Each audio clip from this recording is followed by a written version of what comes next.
युद्ध देके खुदा के हाथ, फिर देख तमाशा तू। दुश्मन हो बड़ा कितना, अपने दोनों हाथ वर कर। दुश्मन हो बली कितना, तेरे कदमों में झुकाएगा। दुश्मन हो बली कितना, तेरे कदमों में झुकाएगा। मला ऑनलाईन ऐकत आहेत किंवा ज्यांच्यापर्यंत हा ऑनलाईन मेसेज जात आहे, आपला देखील आम्ही या ठिकाणी सन्मान करतो। अहमदनगर NTPH चर्चमधून आम्ही आपलं देखील स्वागत करतो आणि दर आठवडे आपण देखील आम्हाला जुळताय। आपल्या अनेक फोन कॉल्स आहेत, मेसेजेस आहेत आणि या ज्या सभा आहेत याचा आपण देखील भाग बनत आहात। पूर्ण महाराष्ट्रातून आणि महाराष्ट्राच्या बाहेरून आम्ही आपल्याबद्दल देखील देवाच्या नावाला धन्यवाद देतो। जे प्रियजन आपल्याला TV चॅनलवर पाहतात, मोबाईल चॅनलवर पाहतात, या त्या ऑडियन्सबद्दल, आपल्या कॅमेरामॅनबद्दल टाळ्या वाजवून आपण देवाला धन्यवाद देऊया। जोरदार चर्च, कारण बायबलमध्ये लिहिलं जे देवाच्या घरात राहतात ते आशीर्वादित होतात। अनेक लोक आहेत ज्यांना चर्च जायला संधी मिळत नाही, अनेक लोक आहेत त्या जिल्ह्यात त्या शहरात चर्च नाही आहे, या माध्यमातून लोक चर्चला जॉईंट होत आहे। प्रभू त्यांना देखील विपुल आशीर्वाद देव। या आजच्या मन्नासाठी थेसलोनिकराचं पत्र 5वा अध्याय आणि 17 वचन। आजच्या मन्नासाठी थेसलोनिकराचं पुस्तक 5वा अध्याय आणि याचं 17 वचन। निरंतर प्रार्थना करा। माझ्या मागे बोला, निरंतर काय करा? प्रार्थना करा। जे मला TV चॅनलवर पाहत आहे, समोर पाहत आहे, आपल्याशी हात करा आणि म्हणा निरंतर प्रार्थना करा। चर्च मी देवाच्या नावाला धन्यवाद देतो। मागील काही दिवसांपासून मी प्रार्थनेचं महत्त्व, प्रार्थनेची गरज, प्रार्थनेतील सामर्थ्य, प्रार्थनेतील विजय, प्रार्थनेतील चमत्कार, प्रार्थनेत घडणाऱ्या अद्भुत गोष्टी याबद्दल आपल्याशी बोलत आहे। आणि या वचनाकडे जाण्या अगोदर, या संदेशाकडे जाण्या अगोदर मला आपल्या प्रत्येकाला देवाचा दास या नात्याने देवाच्या वचनातून आव्हान करायचंय। प्रार्थना हा जो विषय आहे हा ऐकायला फार गोड वाटतो, प्रार्थना हा जो विषय आहे हा ऐकायला फार छान वाटतो, परंतु मी दरवेळेस आपल्याला सांगतो आणि आज परत सांगतो, हा जेव्हा करायची वेळ येते तर आमच्याकडे सगळ्या गोष्टीसाठी वेळ असतो, मात्र प्रार्थनेसाठी वेळ नसतो। हा जो संदेश आपल्यासाठी देवाच्या आत्म्याने आणलेला आहे, हा संदेश ऐकणारे असू नका। जर आपल्याला आपल्या जीवनामध्ये ब्रेक थ्रूज पाहिजेत, आशीर्वाद पाहिजेत, चिन्ह, चमत्कार, आरोग्य, साक्ष आणि देवाकडून वाढ पाहिजे, तर आपल्याला गुडघ्यावर यावं लागेल, आपल्याला वेळ काढावा लागेल, आपल्याला अश्रू ढाळावे लागतील, आपल्याला जगापासून वेगळं व्हावं लागेल, आपल्याला पापाचा नकार करावा लागेल, निषेध करावा लागेल, आपल्याला स्वकीय दूर करावे लागतील, आपल्याला संसार दूर करावा लागेल, आपल्याला पैसा दूर करावा लागेल आणि आपल्याला प्रभूच्या संगतीमध्ये, उपस्थितीमध्ये जावं लागेल। आणि जर या विचाराने आज इथं ऐकत आहात तर हा संदेश तुमच्यासाठी आहे। हा संदेश खुश करणारा संदेश नाहीये, हा संदेश कानाची खास जिरवणारा संदेश नाहीये। हा संदेश दर रविवारी एक संदेश ऐकतो आणि त्यातला एक संदेश नाहीये। प्रिय बहिणींनो, भावांनो आणि देवाच्या लेकरांनो, हा संदेश देवाचं धडधडणारं हृदय तुमच्यापर्यंत घेऊन येणारा संदेश आहे। देवाचं जे हृदय आहे ते हृदय आज तुमच्याशी जोडलं जावं ही माझी प्रार्थना आहे। आज हा संदेश ऐकत असताना तुम्हाला देवाने प्रार्थनेचा माणूस बनवावं, प्रार्थनेची स्त्री बनवावं, प्रार्थनेची मंडळी बनवावं, प्रार्थनेचे लोक बनवावे, प्रार्थनेचे सेवक बनवावे, प्रार्थनेच्या सेविका बनवावे, ही माझी देवाकडे प्रार्थना आहे। आमेन म्हणताल का? मोठा आमेन बोलाल का? जर हा संदेश आज आत्म्यात उतरून घेताल तर तुमच्या जीवनात विजय तुमची वाट पाहत आहे। जर हा संदेश प्रॅक्टिकली आपल्या जीवनात लागू करताल तर व्यसन मुक्ती तुमची वाट पाहत आहे, व्यभिचार मुक्ती तुमची वाट पाहत आहे, आजार मुक्ती तुमची वाट पाहत आहे, टेन्शन मधून मुक्त व्हाल, त्रासामधून मुक्त व्हाल, निराशेमधून मुक्त व्हाल, शापामधून मुक्त व्हाल। आमेन। या देवाच्या लेकरांनो, मुलींनो, मुलांनो आणि सेवकांनो तयार व्हा प्रार्थनेचं महत्त्व समजून घेण्यासाठी। चला या शास्त्र भागाकडे येऊया। शास्त्र भागाकडे जाण्या अगोदर प्रभूला प्रार्थना करा, प्रभू आज माझं मन प्रफुल्लित कर, प्रभू आज माझं हृदय मोकळं कर। मी तुमच्याशी बोलत असताना माझा एक हात कुठे हृदयावर आहे आणि माझं हृदय धड धड धड धड धड करत आहे। जर देवाच्या लोकांशी बोलताना देवाच्या सेवकाचं हृदय धडधड करतंय, तर देवाच्या लेकरांनी ऐकताना त्यांचं हृदय पण धडधड झालं पाहिजे. आमेन. तयार आहात देवाचं वचन ऐकण्यासाठी? Are you ready? शास्त्र सांगतं निरंतर काय करा? प्रार्थना करा. आपल्या शेजारच्याला सांगा निरंतर प्रार्थना कर. आणि जोरात सांगा, जे मला चॅनलवर पाहत आहे, आपल्या शेजारच्याला, आपल्या कुटुंबातल्याला, आपल्या ओळखीच्या लोकांना सांगा निरंतर काय करायच्यात? प्रार्थना. अब्राम निराश झाला, देवाने सोडून दिलं नाही. एलिया निराश झाला, देवाने सोडून दिलं नाही. आणि आज आम्ही जो मन्नाचा शास्त्र भाग वाचलाय 1 थेसलोनिके 5:17, निरंतर काय करा? प्रार्थना करा. जो तिसरा व्यक्ती मी आपल्या समोर घेऊन येत आहे, हा दिवसातून 7 वेळा प्रार्थना करायचा. हा पहाटेला जागा करायचा, म्हणायचा प्रभातीला मी उठवील. हा मध्यरात्री प्रार्थना करायचा. हा त्या प्रत्येक वेळेत प्रार्थना करायचा ज्याचा तुम्ही विचार करू शकत. आणि हा दुसरा तिसरा कोणी नसून एक सुकुमार मुलगा, जो आपल्या मेंढरा चारत आहे, जो आपल्या मेंढराची काळजी घेत आहे. मेंढरा चारताना म्हणत आहे परमेश्वर माझा मेंढपाळ आहे, मला काही ऊन पडणार नाही. मेंढरा चारताना म्हणत आहे की माझ्या आयुष्याचे सर्व दिवस मला कल्याण व दयही प्राप्त होणार आणि मी परमेश्वराच्या घरात चिरकाल राहणार. हा म्हणत आहे की दिवसा सूर्य रात्री चंद्र तुला बाधा करणार नाही. हा म्हणत आहे की मी मंडळी त्याचा जय जयकार करेल. हा म्हणत आहे की मी राजासमोर त्याची साक्ष देईल. आणि याचं अख्खं आयुष्य देवा साठी गाण्याकरता, नाचण्याकरता, आराधना करण्याकरता, प्रार्थना करण्याकरता गेलो. परत एकदा ऐका, अब्राहम देवाचा मित्र, एलिया देवाचं मुख आणि दावीद देवाचं मन. Hallelujah. The man after God's own heart. देवाचं हृदय, देवाचं मन. हे जे लोक मी तुमच्या समोर ठेवत आहे, हे साधारण लोक नाही आहेत. हे जे लोक मी तुमच्या समोर ठेवत आहेत, यांच्या जीवनात फार अपडाऊन आले, पण हे का स्पेशल बनले, हे का वेगळे ठरले? कारण देवाने यांच्या जीवनामध्ये अद्भुत गोष्टी केल्या. ऐका पुढे. आणि त्याच्याविषयी प्रतिज्ञेने म्हटले, प्रतिज्ञेने देवाने शपथ वाहून म्हटलं. लक्षपूर्वक ऐका. देवाने त्या ठिकाणी करार करून म्हटलं. काय म्हटलं? इशियाचा पुत्र दावीद मला माझ्या मनासारखा सापडलाय. मला माझ्या मनासारखी मुलगी सापडली आहे. मला माझ्या मनासारखा मुलगा सापडला आहे. मला माझ्या मनासारखे लोक सापडले. मला माझ्या मनासारखे पालक सापडले. मला माझ्या मनासारखे सेवक सापडले. हो, महिला सापडल्यात, तरुण सापडले, वडील सापडले, लेकर सापडले. आज देव तुमचा शोध घेत आहे. देवाच्या मनासारखं जर बनायचंय तर प्रार्थनेत वेळ घालवा. हालेलुया. दावीद हा देवाच्या मनासारखा बनला. Saul is rejected and David is selected. का शौल रिजेक्ट झाला? शौल हा माणसाजवळ बसणारा होता, दावीद हा देवाजवळ बसणारा होता. बोलो येशू मसीह की. मित्रांसाठी वेळ देताय, कुटुंबासाठी वेळ देताय, मोबाईलसाठी वेळ देताय, पैशासाठी वेळ देताय, देवासाठी किती वेळ देताय? आणि माझी प्रार्थना ऐकल्या जात नाही, माझा आजार बरा होत नाही, घरातला व्यसन जात नाही, साडीसाती सोडत नाही, सगळे शापच वाढ. का या गोष्टी घडताय? का हे लेचपेचं जीवन? का हे शापग्रस्त जीवन? जे लोक गुडघ्यावर आहे, जे लोक देवाबरोबर आहे, जे लोक देवाच्या आत्म्यात चालतात, जे लोक प्रार्थनेत चालतात, ते शापित नाही आहे, ते परमानंटली आशीर्वाद आहे. कोणीतरी आमेन म्हणा. देवाच्या मनातलं बनायचंय, त्याच्याजवळ बसावं लागेल, कमी बोलावं लागेल आणि जास्त ऐकावं लागेल. हालेलुया. जसं ऐकताल पहिला आवाज येईल, तंबाखू बंद कर.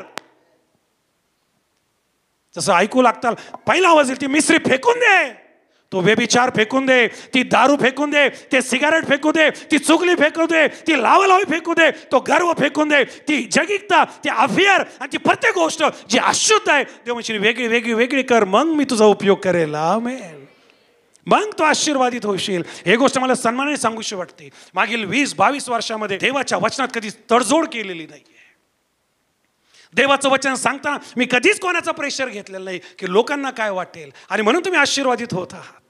म्हणून 4,000 युट्यूबर झालेत फक्त 3 महिन्यामध्ये. 4,000 सभासद देवाने आपल्याला या महाराष्ट्रातून फक्त 3-4 महिन्यामध्ये दिले. कारण देवाच्या वचनात तडजोड नाही. ज्या वेळेस देव बोलतो थोडं वाईट वाटतं, परंतु जसं जीवन आहे तिथंच थांबू नका. वय वाढत राहील, महिने निघून जातील, दिवस निघून जातील आणि मग आम्ही कधी देवासाठी जगणार? आम्ही कधी देवाच्या बरोबर चालणार? दावीद हा तरुणपणापासून कुमार अवस्थेपासून देवाबरोबर होता. जे तरुण मला ऐकत आहे तुमचा तरुण पण देवाला द्या.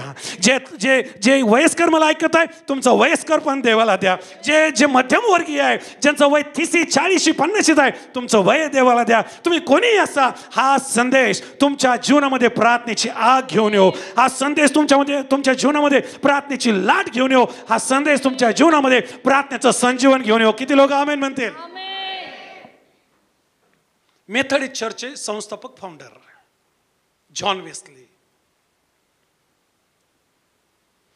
जॉन वेस्ली यांनी जगभरात संजीवन आणलं. मी मागे तुम्हाला सांगितलं की या 2 भावाला जगामध्ये देवाने फार उंच केलं आणि यांची आई जी होती ती प्रार्थनेची आई होती. परंतु मला सांगू दे, ही आई 11 लेकरांसाठी प्रार्थना करत असताना या 2 भावाचा विषय जॉन वेस्लीचा देवाने फार मोठा उपयोग केला. छोट्या एका टीममधून 8-10 लोकांच्या टीममधून संजीवन आलं. ही टीम जगात पसरली. हे मेथडिस्टमध्ये टर्न झालं आणि मेथडिस्ट नावाचं, तुम्ही मेथडिस्ट चर्च नाव ऐकलं का? फार मोठी लाट आणि संजीवन आलं. आणि या मेथडिस्ट चर्चचा एक नियम आहे. या मेथडिस्ट चर्चचा नियम आहे, तोच पाळक चर्चमध्ये पाळक म्हणून घेतला जातो जो उपवास आणि प्रार्थना करतो. आमेन. त्या प्रत्येक चर्चमध्ये तोच पाळक अपॉइंट केला. हा त्यांचा नियम आहे. काय? जो पाळक काय करतो? उपवास. तेच वडील म्हणून नेमले जातात जे काय करतात? उपवास आणि प्रार्थना करतात. त्याच लोकांना ऍक्टिव्ह मेंबर केलं जातं. त्याच लोकांना जबाबदाऱ्या दिल्या जातात जे काय करतात? तुम्ही बोला. आणि प्रार्थना करतात. एक टाळ्याचं अर्पण देवाला. दावीद हा देवाच्या मनासारखा बोलला. का? कारण हा प्रार्थनेचा माणूस होता. प्रेबहिणी मागील 1.5 महिन्यापासून देवाचा आत्मा तुझ्या हृदयावर दस्तक देत आहे. प्रिय भावा, मागील अनेक हप्त्यापासून देवाचा आत्मा तुझ्या हृदयाला टच करत आहे की तू माझ्या जवळ आहे. आणि जो शैतान जवळ येऊ देत नाहीये, जे व्यसन जवळ येऊ देत नाहीये, जे पाप जवळ येऊ देत नाही, जो स्वभाव जवळ देऊन येत आहे, आज तो घेऊन जाऊ नका. आज इथं त्या जुन्या स्वभावाला मारून टाका येशूच्या नावामध्ये. आज नवीन निर्मिती होऊन जा. आज नवीन सुरुवात करून जा. येणाऱ्या दिवसात तुमचं घर वेगळं ठरेल, तुमचे लेकरं वेगळे ठरतील, तुम्ही वेगळे ठरताल, तुमचं जीवन वेगळं ठरेल. तुम्ही या जगात छाप पाडून जाताल. ती छाप पैशाची नसेल, ती नावाची नसेल, ती प्रार्थनेची आणि प्रार्थनेची असेल. मी आपल्यासाठी जाहीर करतो, येणारा सीझन तुमच्या प्रार्थनेच्या सणाचं, प्रार्थनेच्या संजीवनाचं, प्रार्थनेच्या हंगामाचं आणि प्रार्थनेचा विजय साजरा करण्याचा असेल. मोठा आमेन म्हणूया आपण. किती लोकांना देवाचा मित्र बनायचंय, किती लोकांना देवाचं मुख बनायचंय, किती लोकांना देवाच्या मनातलं बनायचंय. त्यासाठी रविवारचे कान खुश करणारे नकोय देवाला. त्यासाठी नावाचे ख्रिस्ती नकोय देवाला. शौल का रिजेक्ट झाला? कारण शौल नावाचा होता. दावीद का सिलेक्ट झाला? दावीद देवाच्या मनात घडत होता. असाच दावीद बनत नाही, असाच अब्राहम बनत नाही, असाच एलिया बनत नाही. त्यासाठी त्याग करावा लागेल, त्यासाठी प्रार्थना करावी लागतील, त्यासाठी पुढे यावं लागेल, त्यासाठी नवीन सुरुवात करावं लागेल, त्यासाठी जुना स्वभाव सोडावा लागेल, देवाला समर्पित व्हावं लागेल, देवाला जीवन द्यावं लागेल, देवासाठी जगावं लागेल. त्याच्या बापाचं मेंढरू तो सोडवत होता, त्याच्या बापाचं मेंढरू तो वाचवत होता. सिंह याला पण खाऊ शकत होता, दावीदाचं पण जीव जाऊ शकत होता. पण जे आपल्या बापाचं काम करतात देव त्यांचं काम करतो. जे आपल्या बापाशी बोलतात देव त्यांसाठी मोठ्या मोठ्या गोष्टी करतो. हा जो हंगाम आहे, हे जे सीझन आहे, प्रिय बहिणी, प्रिय भावा, तुझ्या अश्रू पुसण्याचं सीझन असणार आहे, तुझ्या आरोग्याचं सीझन असणार आहे. नवीन सुरुवात मी आत्म्यात तुमच्यासाठी पाहत आहे. नवीन सुरुवात या मंडळीसाठी येत आहे. नवीन सुरुवात तरुणांसाठी येत आहे. नवीन सुरुवात जे मला चॅनलवर पाहत आहे, युट्यूबवर पाहत आहे, व्हॉट्सअपवर पाहत आहे, इंस्टाग्रामवर पाहत आहे, फेसबुकवर पाहत आहे, आपल्यासाठी नवीन सुरुवात येत आहे. काही नका करू. फक्त प्रार्थनेची सुरुवात करा. देवाच त्या माणसाला शोधत आहे, देवाच त्या बाईला शोधत आहे जी प्रार्थना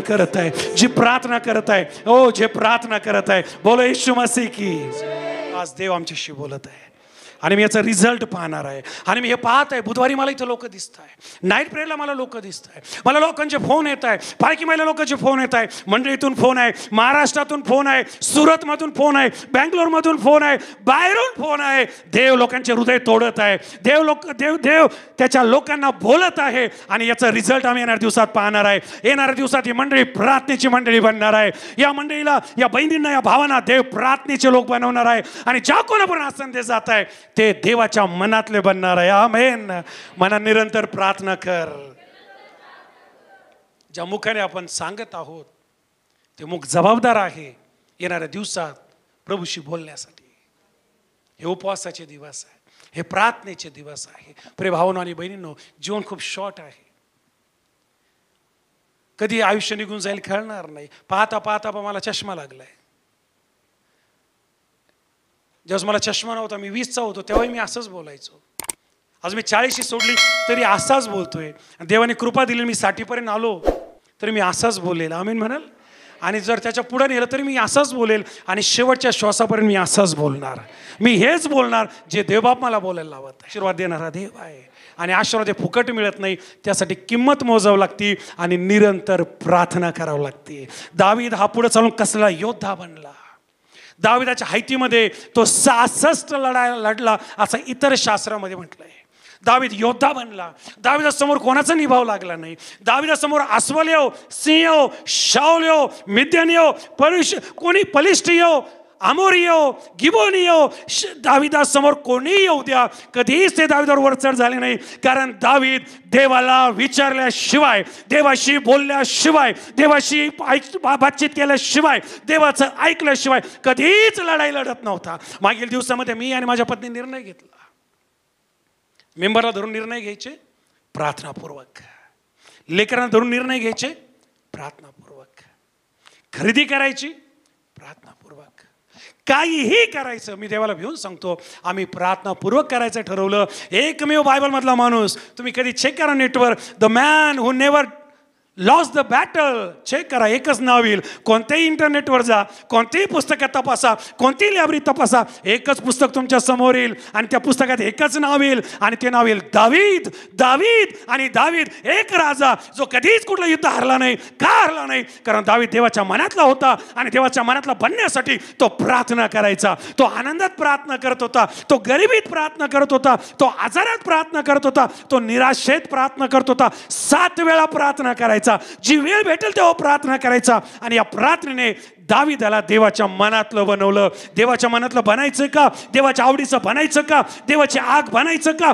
संजीवन आणणारं बनायचं का? देवाच्या पसंतीचं बनायचं का? टाइमपास करून नाही होणार. त्या करावं लागेल, प्रार्थना करावी लागेल, प्रार्थना करावी लागेल, देवाशी बोलावं लागेल आणि मग देव तुमच्याशी बोलायला सुरू करेल. आणि मग तुमचा आणि माझा उपयोग झाल्याशिवाय राहणार नाही. मी आपल्यासाठी हीच देवाकडे प्रार्थना करताय. ही मंडळी कशात पुढे नसली तरी चालेल. तुमच्याकडून ऐकू द्या, मला तुमच्याकडून ऐकू द्या. जे मला चॅनलवर ऐका, तुम्ही कशातही पुढे नसले तरी चालेल, मला तुमच्याकडून ऐकू द्या. प्रार्थनेत पुढे जावं लागेल. चला, दावीद आम्ही पाहतो सिंहाला मारणारा, मेंढराला वाचवणारा, गल्ल्याताला मारणारा, लढाया लढणारा, विजय मिळवणारा, वाद्य वाजवणारा, 7 टाइम प्रार्थना करा. तुम्ही ऐकताय दावीद कसा आहे? मी दावीदाबद्दल बोललो तर अब्रामापेक्षा जास्त बोलल. स्तोत्रलेखक दावीद, क्षमा करणारा दावीद, संध्या देणारा दावीद, शत्रूवर प्रेम करणारा दावीद. लक्षपूर्वक ऐकताय तुम्ही? माझ्या हातून कोणाचं कधी काही मागं राहिलं तर नाही, ते आठवण करून परतफेड करणारा दावीद, प्रत्येकावर प्रेम करणारा दावीद, शत्रू मेला तरी त्यासाठी उपवास धरून रडणारा दावीद, जर कोणाशी करार केलाय, अनभाग केली, साथ देणारा दावीद. दावीदाचे एवढे कॅरेक्टरिस्टिक्स आहेत, दावीदाचे एवढ्या क्वालिटी आहे. मी एक एक सांगू लागलो, तुम्हाला विचारू लागलो तर तिकडे तिकडे दावीदच दावीद. कारण ह्याच दावीदाच्या वंशातून येशू ख्रिस्त आला. दावीद हा देवाच्या मनातला बनला आणि म्हणून तिथून राजकुमार, शांतीचा अधिपती, राजांचा राजा, प्रभूंचा प्रभू हा तिथून आला. दावीदाला देव म्हटला, तुझ्या गादीवर मी तुझ्या पुत्राला बसवेल आणि तो माझा मुलगा होईल. त्याच्या सत्तेला अंत नसेल. हे शल्मोनाबद्दल नाहीये, हे येशू ख्रिस्ताबद्दल आहे. आपण जावळ्याच्या रविवारी तिकडे जाऊ. पण आज मला आपल्याला सांगू द्या, दावीदाच्या जीवनात एक असा काळ आला जिथून आपण सगळेजण जात असतो. एक हात वर करून म्हणा, एलिया निराशेतून गेला. बहिणी म्हणा, अब्राहम निराशेतून गेला. आणि आता सर्वजण म्हणा, दावीद निराशेतून गेला. वाचा. दावीद आपल्या मनात म्हणाला, दावीद आपल्या मनात म्हणाला, मी कोणत्या तरी दिवशी. इथं दावीद राजा नाहीये, इथं दावीदाला अभिषेक झालेला आहे. राजा म्हणून देवाने घोषित केलंय. शमूएलाने तेल ओतलंय, शिंग त्याच्यावर ओतून त्याला अनॉइंट केलंय. देव म्हणतो की तू माझा राजा आहे. गल्याताला मारलंय, लढाया लढत आहे. लोक म्हणतात शौलाने 1000 मारले, दाविदाने 10,000 मारले. शौलाला क्रोध आला की हा माझ्या वरचढ होतोय आणि शौल तलवार घेऊन दाविदाचा शोध करतोय. आणि या स्थितीतून दावीद जात आहे. विश्वासाचा माणूस, प्रार्थनेचा माणूस, हो समर्पणाचा माणूस, देवाच्या मर्जीतला माणूस, अभिषेक झालेला माणूस काय म्हणतोय? कोणत्या ना कोणत्या दिवशी शौलाच्या हातून मरणारच, मी मरणारच. चल लावतोय दावीद. म्हणतो दावीद कुठल्या ना कुठल्या दिवशी हा शौल मला मारूनच टाकणार. देवाच्या मनातला माणूस, देवाच्या मर्जीतला माणूस, अभिषेक केलेला माणूस, उपवास धरणारा माणूस, 7 वेळा प्रार्थना करणारा माणूस, गुडघे टेकणारा माणूस, मंदिरात येणारा माणूस, देवाचं गुणगान करणारा माणूस, देवासाठी जगणारा माणूस म्हणतो माझं काही खरं नाही. या स्थितीतून आपण सगळेजण जात असतो. हीच स्थिती आपल्या प्रत्येकाच्या जीवनात येत असते. ऐका देवाचं वचन. दावीद प्रतिज्ञापूर्वक म्हणाला, दावीद प्रतिज्ञापूर्वक म्हणजे करार अनभाग करून म्हणाला, तुझी कृपादृष्टी, योनाथानाला म्हणताय तुझी कृपादृष्टी मजवर आहे, मजवर आहे.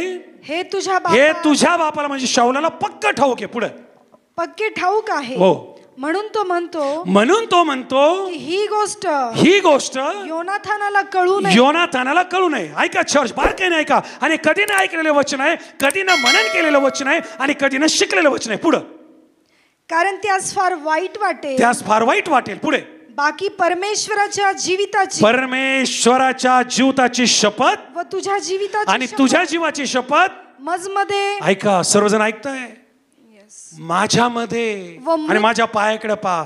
आणि मृत्यूमध्ये केवळ एका पायरीचं अंतर आहे.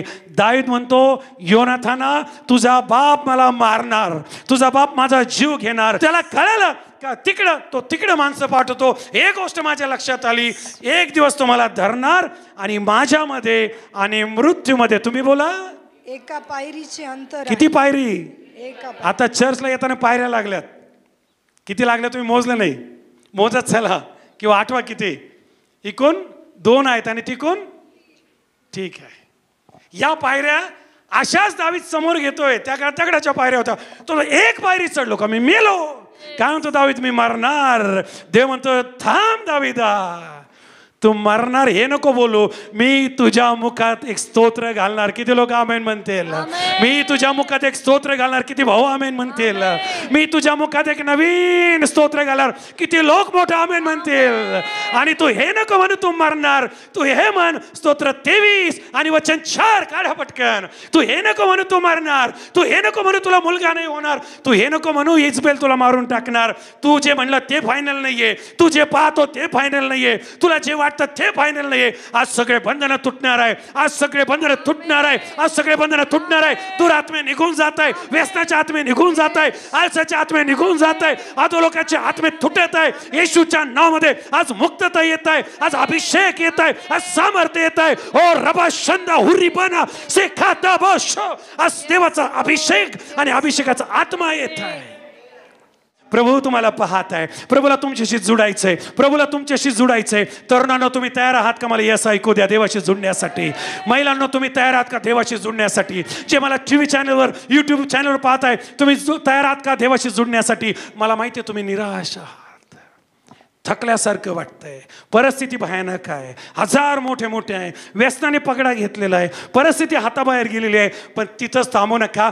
दावीद हेच करत होता. देव म्हणतो दावीदा मी तुझं गीत रद्द करतो. इलिया हेच करत होता. देव म्हणतो इलिया मी तुझी प्रार्थना बदलतो. अब्राम हेच करत होता. देव म्हणतो अब्रामा मी तुझी मागणी बदलतो. आज माझ्या बहिणी, माझ्या भावा, इथून जाता जाता मागं कसं जीवन आहे ते घेऊन नका जाऊ. याच्या पुढं कशी सुरुवात करायची, याच्या पुढं कसं जगायचं आणि विजयशाली जीवन जगण्यासाठी एकच हत्यार आपल्याला वापरायचंय आणि ते आहे प्रार्थना. म्हणा प्रार्थना. जोरसे बोल प्रार्थना. म्हणा सर्व काही ठीक होणार. जोरात विश्वास आहे. म्हणा सर्व काही ठीक होणार. आज गल्ल्यात मारल्या केल्या जाणार आहे. आज तुम्ही सिंहाला हरवणार आहे. ओ हालेलुया. आज तुमची परिस्थिती बदलल्या जात आहे. तुमचे जुने गाणे रद्द होत आहे. तुमच्या जुन्या प्रार्थना थांबवल्या जात आहे आणि देव तुमच्या मुखात नवीन गीत घालणार आहे. नवीन रडगाणे जे आहेत जुने ते रद्द होणार आहे आणि देव तुम्हाला करेक्ट करत आहे. देव आपल्याला करेक्ट करत आहे. माझ्या भावा, माझ्या बहिणी, देवाने तुला सोडलेलं नाहीये. तू त्याचा अब्राम आहे, तू त्याचा एलिया आहे, तू त्याचा दावीद आहे. निराशेला झटकून टाक.